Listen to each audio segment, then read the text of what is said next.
Right, so F1 was an interesting movie, directed by the guy who did Top Gun Maverick, Joseph Kosinski.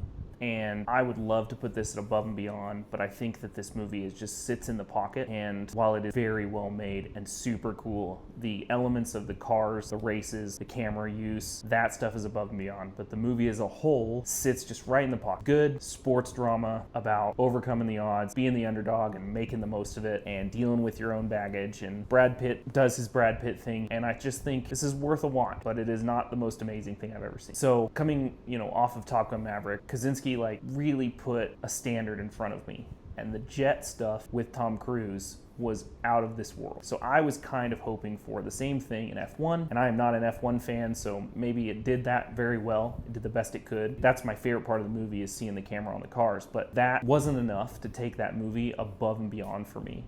There's great acting and great cinematography and great music. Hans Zimmer nailed it again. But as a total package, I was just kind of left like, yeah, that was great. That was a good time at the movies. There isn't a whole lot there for me to dissect, other than they nailed it for the most part. I feel like Brad Pitt, even when he's not firing on all cylinders, is still just so magnetic and interesting to watch. You put him on screen and the movie ends up being decent. Even when he's doing his worst work, according to him, in Troy, it's super good.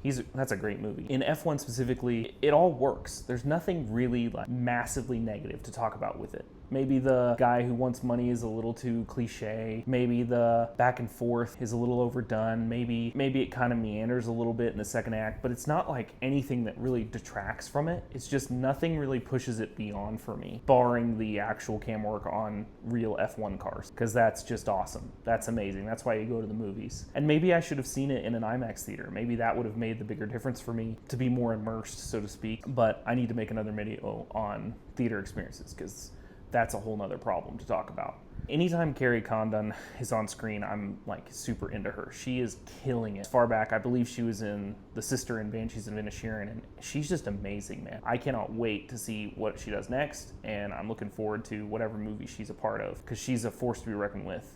And, I think she was even nominated for supporting actress, so I guess the Academy agrees. So anyway, F1's a good movie. Worth the time at the theater. It's worth, sitting down to watch, especially if you're looking for that from start to finish. We're gonna beat the odds and win the race. All of that stuff is it's good. It's heartwarming, it feels good, and, spoiler alert, they win, and it's cool. And then him going away and doing the whole, I'm gonna drive anyway just because I love driving. It's okay, it works. It's good. But yeah, I enjoyed this movie. What'd you guys think? Do you think that they also spent too much money on this movie because of all the IMAX cameras being hooked to F1 race cars? Do you think that the acting was as good as I thought it was, or that Brad Pitt did nail it or didn't nail it? I don't know. Let me know down in the comments, and don't forget to like and subscribe. Thanks for watching.